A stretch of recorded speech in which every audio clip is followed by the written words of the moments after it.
In this video, I'm going to talk about looking after you, looking after your own personal well-being, because it's so important for healthy relationships for you to take time out for yourself. Because if you're the do-everything woman, what's going to happen is that you're not going to be operating at your best. And if you're not operating at your best, that's going to have an impact on not only your relationship, but perhaps with your interactions with your kids, with your interaction with your colleagues at work, or whatever situation is when you're socially outside of your home environment.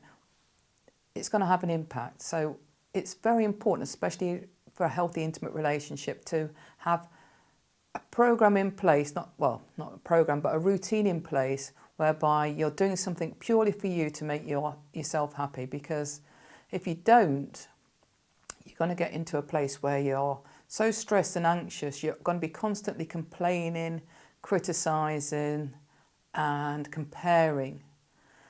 Now, these 3 C's are a big no-no when it comes to relationships, because men hate it if they hear you saying something that sounds like a complaint to them, that sounds like it's criticism to them, or it sounds like you're comparing him to something or someone else. And you might not actually be consciously aware that that's what you're doing, but that's what he's hearing. And you're more likely to do that if you're in a tetchy frame of mind. So it's very important for your own well-being and the well-being of your intimate relationship to put in place at least 3 things a day that's just purely for you and your well-being. And they don't need to be things that cost you anything. You know, it just might be having a girly hour on the phone, as we do like to chat as women. So it might actually turn out to be an hour, even though you might only think I'll spend 5 minutes. It might be going to do a hobby or interest. It might be to go and have a yoga session. It might be to chill out with your favourite soap for half an hour, just on your own. It might be to have a bubble bath. It might be just to go for a walk for 5 minutes.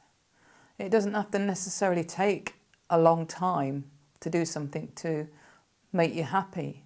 But it's so important, because you're the woman your other half fell in love with. And at that time when he fell in love with you, what were you doing? At that time you were probably in a situation where you had all your hobbies and interests, all your things that were making you happy and attractive to him in place, that you probably lost over time. So think back to those times when you were dating. What did you have in place that you've not got now, that was to the good of your own happiness and well-being? And start to introduce a few of those things back in, or think of other new things that you might enjoy. Because if you're happy and vibrant, if you're taking responsibility for looking after your own welfare, he's going to have a natural attraction to that and feel that he's done that in some ways, and actually maybe even want to take credit for that. And what you'll probably find is that you'll get a lot more help that way, because quite often we think we need to do everything because nobody can do it better than us. But actually what we need to do is ask for more help. We're quite bad at doing that because we don't want to relinquish that control, because nobody can do it better than us, right? But think about that for a minute. Does it matter if he's not loaded the dishwasher the same way you would? Does it matter that he's not made the bed the same, that he's not hoovered the same if he's helping you out with domestic chores as to the standard that you would? Does it really matter? And isn't it great that he's being helpful, and that gives you more time off for you?